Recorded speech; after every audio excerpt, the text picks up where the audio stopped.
So today we're going to be doing a few upgrades to my cheap Audi A5 to make it look a whole lot better. And also later on we're going to be heading up to Silverstone to do something pretty cool. So we're not going to waste any time, we're going to get the car straight into Hem's workshop and let's get cracking. But once again, a massive thank you to Steve for letting me use the space. But the first thing we need to do is remove the tow bar, which we installed so we can take the E36 to the track day. I'm hoping you've all seen the video by now. Whoa, whoa, whoa, no, no, no.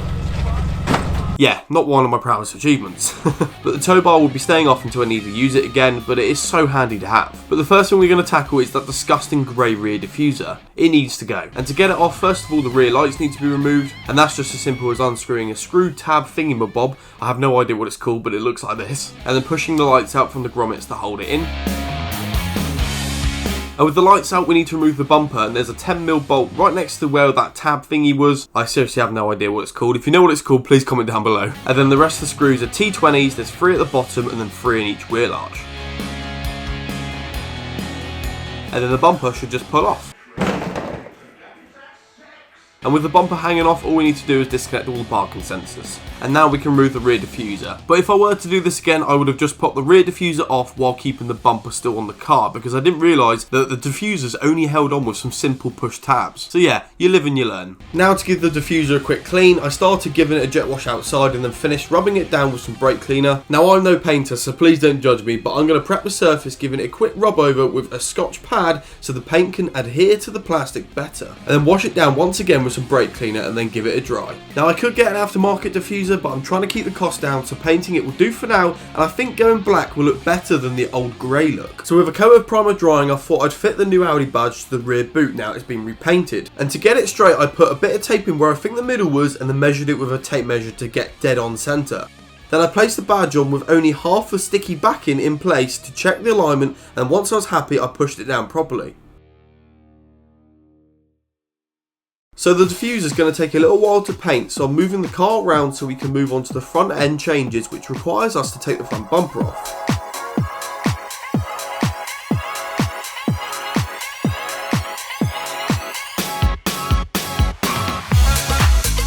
So once the wheel arch and under tray screws are out, there's only 2 last screws at the top near the headlights. With those out, we can gently lift the bumper off the car and disconnect the parking sensors and fog lights. So by now you've probably guessed what we're changing, and let's be honest, this is the most overdone Audi modification out there, the honeycomb grille. There are lots and lots of torque screws to remove it, and then it can come off, and here's what we're replacing it with. Now the new grille comes with a black Audi badge, but in my opinion I can't stand the way it looks, so I'm sticking to the chrome badge on the new honeycomb grille. And people are going to hate me for having mismatched badges on the front and rear, but it's my car, so deal with it. And look how much better that looks. Right, so everything is coming along fairly well. If you take a look at the paint job down here, as you can see, it's not looking too bad. I'm going to do another coat of black and then go over with some clear coat. The honeycomb grille is now on, but the actual fitment of the badge is not that great. As you can see, the Audi badge looks fine up there, but down there it doesn't really fit well. And yeah, the overall product isn't too great, especially as I paid like £150 for this. So yeah, not ideal.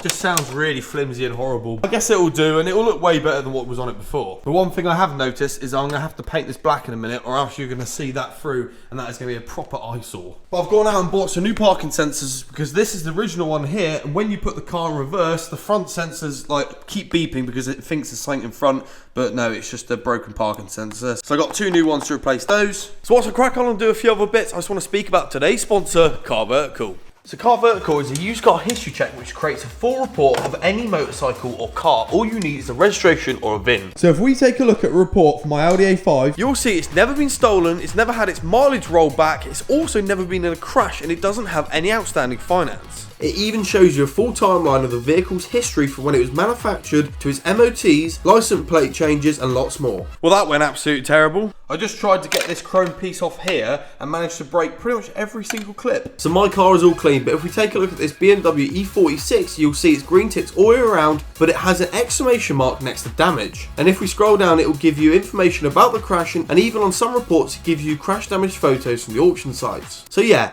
definitely a car to avoid. So if you, a friend or even family member looking for their next used car, make sure they click the link in the description down below or use code BB10 and that will give them 10% off their Car Vertical check to make sure the car that they're buying doesn't have a shady past. Since we've got the bumper off, it would be rude to put it back without replacing the fog light bulbs to LEDs. And of course they come with resistors to prevent any warning lights appearing on the dash.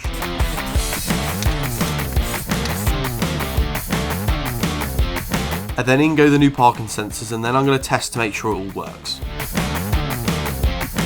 And now with everything pretty much back together, we can start putting it back on the car, and this is what the crash bar looks like now. Far better. But of course, we couldn't put it back on the car without having issues. Right, so I was up super late last night trying to get this all put back together, and it got really late, so yeah, it's now the next day. But I thought I'd just quickly show you what actually happened yesterday, just so if you are going to do this install yourself, you don't make the same mistake. But essentially, what had happened was, when you put the honeycomb grille into this bit here, you actually push the bumper on here, you're meant to put a screw down through here to then tie it to the actual car. So the screw goes in the top here, and then screws down, and as you can see, look, the actual screw is coming through, and you can see it hitting that clip there. So I've just put on the light, so hopefully you can see that a bit better. But basically, that screw went in there, and this clip here is the original one, which I put on now, but on this side, as you can see, it snapped off.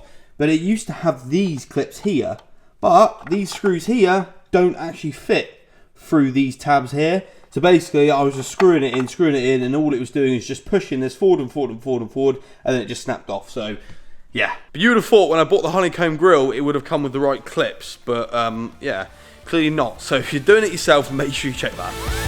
So not all hope was lost. One absolute legend I know called Ian was there when I snapped it, and he said that he could plastic weld it back together, so within 20 minutes it was stronger than before, so we can finally put the bumper back on the car.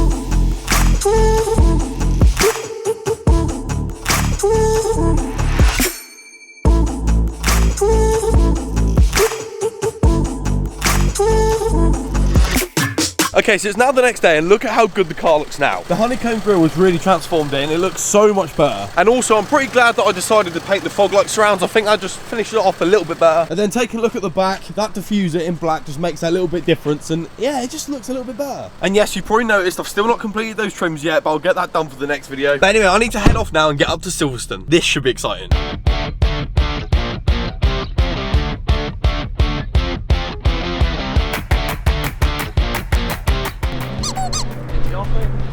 I got that on camera.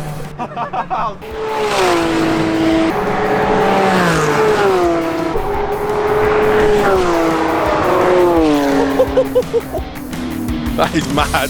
So at this point you're probably really confused as to why I'm up here and what am I doing. So I've actually been invited up by Agent Flux and also Team Brit to sort of spend an afternoon with Team Brit, getting to know the team and learning a little bit about their cars and how they make it possible for people facing psychological and also physical challenges to still get involved with motorsport.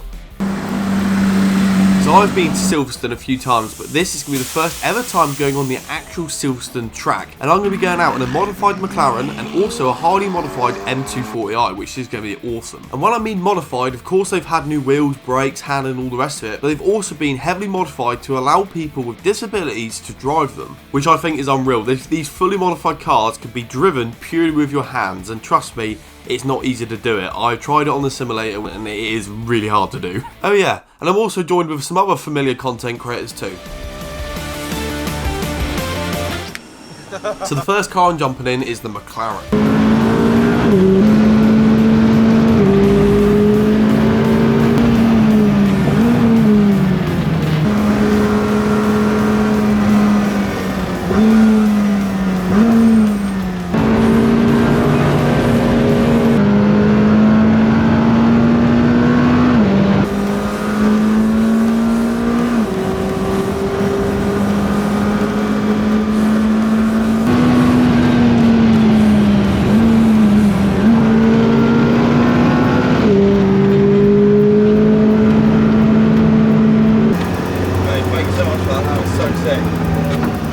And next up, I'm jumping in the BMW M240i, and trust me, I am buzzing to get in this car. Like, the McLaren is all cool and that. I've been surrounded with M lights over the last few years, so to be able to jump in one that's been highly modified and been adapted to allow people to drive it with disabilities, I don't know, this is going to be interesting. I'm really looking forward to it.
Mate, you are a driver.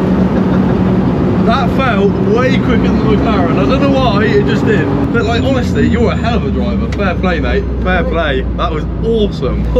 That was so good. If I choose to go out another one again, I'll go out in this, 100%. Yeah. That was better than the McLaren, 100%. I'm not even joking. He was flat out in that. So that is going to wrap up today's video. I've had such a good day. I just want to say a massive thank you to Fuential, Adrian Flux, and also Team Brit for inviting me down. And yeah, it's honestly been amazing. And it's just been real cool to see the insights of motorsport for people who have disabilities. If you have enjoyed today's video, make sure you leave a like, leave a comment, and also subscribe. And I shall catch you guys very, very soon in a brand new video.